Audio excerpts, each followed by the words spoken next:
Hi friends, നമ്മൾ ഇന്നത്തെ recipe എന്നിട്ടാന്ന് വെച്ചാൽ സ്വീറ്റ് കാജ റെസിപ്പിയാണ്. അപ്പോൾ അതിനായിട്ട് ഞാനിവിടെ 1.5 കപ്പ് മൈദ എടുത്തിട്ടുണ്ട്. അതിലേക്ക് ഒരു നുള്ള് ഉപ്പും കൂടെ ചേർത്ത് കൊടുക്കുന്നുണ്ട്.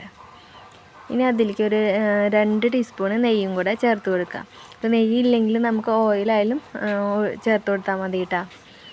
ഇനി ഇത് നന്നായി ഒന്ന് മിക്സ് ചെയ്തെടുക്കാം. പിന്നെ നിങ്ങൾ ഈ ചാനൽ ആദ്യമായിട്ട് കാണുന്നവരാണെങ്കിൽ ഒന്ന് സബ്സ്ക്രൈബ് ചെയ്തോളൂ കേട്ടോ. പിന്നെ തൊട്ടടുത്തുള്ള ബെൽ ബട്ടൺ കൂടെ ഒന്ന് പ്രസ് ചെയ്യുക. പിന്നെ അതിൽ ഓൾ പ്രസ് ചെയ്താൽ മാത്രമേ എൻ്റെ എല്ലാ വീഡിയോസും നിങ്ങളിലേക്ക് എത്തുള്ളൂ.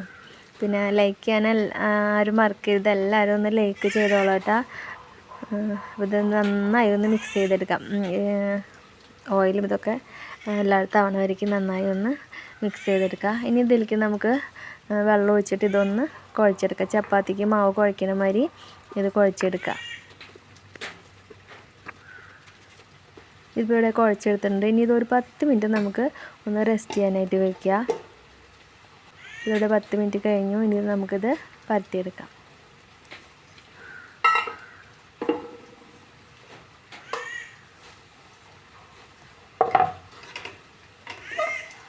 നമുക്കിപ്പോൾ ഇത് ഇഷ്ടമുള്ള ഷേപ്പിൽ ഇത് പരത്തിയെടുക്കാം കേട്ടോ.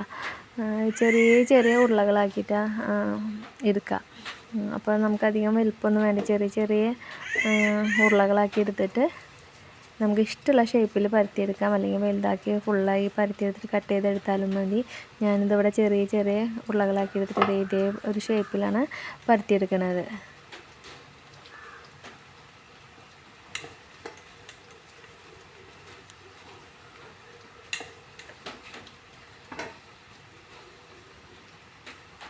ഈ ഒരു ഷേപ്പിൽ നമുക്ക് പരത്തിയെടുക്കാം. ഇതുപോലെ തന്നെ നമുക്ക് എല്ലാതും ആദ്യം തന്നെ പരത്തി വയ്ക്കാം. ഇതുണ്ടാക്കാനായിട്ട് തന്നെ വളരെ എളുപ്പമാണ്. കഴിക്കാനാണെങ്കിൽ നല്ല അടിപൊളി ടേസ്റ്റാണ് കേട്ടോ. ഇതിവിടെ എല്ലാതും പരത്തി കഴിഞ്ഞിട്ടുണ്ട്. ഇത് അധികം കനമൊന്നും ഇല്ലാണ്ട് കനം കുറച്ചിട്ടാണ് ഞാൻ ഇവിടെ പരത്തിയെടുത്തിട്ടുള്ളത്. ഇനി നമുക്ക് വറുത്തെടുക്കാം. അപ്പോൾ ഇതിവിടെ ഓയിൽ നന്നായി ചൂടായിട്ട് വന്നിട്ടുണ്ട്. ഇനി നമുക്ക് തീ കുറച്ച് വെച്ചിട്ട് ഇത് ഓരോന്നായിട്ട് നമുക്ക് അതിലേക്ക് ഇട്ട് കൊടുക്കാം.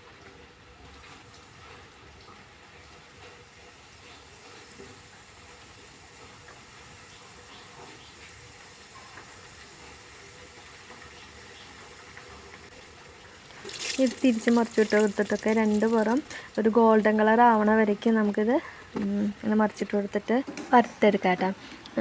പിന്നെ ഈ ഒരു കളറാണ് നമുക്ക് ആവശ്യം. ഈ ഒരു കളറാകുമ്പോൾ തന്നെ ഇത് കോരി പാത്രത്തിലേക്ക് മാറ്റാം. ഇത് നമ്മൾ കനം കുറച്ച് പരത്തിയെടുത്ത കാരണം അധികം സമയം നമുക്ക് പിടിക്കുന്നില്ല ഇത് റെഡിയായി കിട്ടാനായിട്ട്. വേഗം തന്നെ ഇത് മുരിഞ്ഞ് കിട്ടുന്നുണ്ട്. അപ്പോൾ ഇതുപോലെ തന്നെ നമുക്ക് മറ്റുള്ള എല്ലാതും വറുത്തെടുക്കാം. അപ്പോൾ ആദ്യം ഉണ്ടാക്കിയ അത്ര സമയമൊന്നും നമുക്ക് വരുന്നില്ല കേട്ടോ. രണ്ടാമത് ഉണ്ടാക്കുമ്പോൾ അതിന് അത്രയും ചൂടായി കിടക്കുന്ന കാരണം വേഗം തന്നെ നമുക്കിത് റെഡിയായി കിട്ടി. ഇനി നമുക്കിതിലേക്ക് ആവശ്യം എന്നിട്ടെന്ന് വെച്ചാൽ പഞ്ചസാര പാനിയാണ്. അപ്പോൾ അതിനായിട്ട് ഞാൻ 1 കപ്പ് പഞ്ചസാര എടുത്തിട്ടുണ്ട്. അര കപ്പ് പഞ്ചസാരയാണ് എടുത്തിട്ടുള്ളത് കേട്ടോ. ആ കപ്പുണ്ട്. ഇനി അതിലേക്ക് ഒരു ഏലക്കായും കൂടെ ഇട്ട് കൊടുത്തിട്ടുണ്ട്. ഇനി അതിലേക്ക് 1 കപ്പ് വെള്ളം കൂടെ ഒഴിച്ച് കൊടുക്കുന്നുണ്ട്.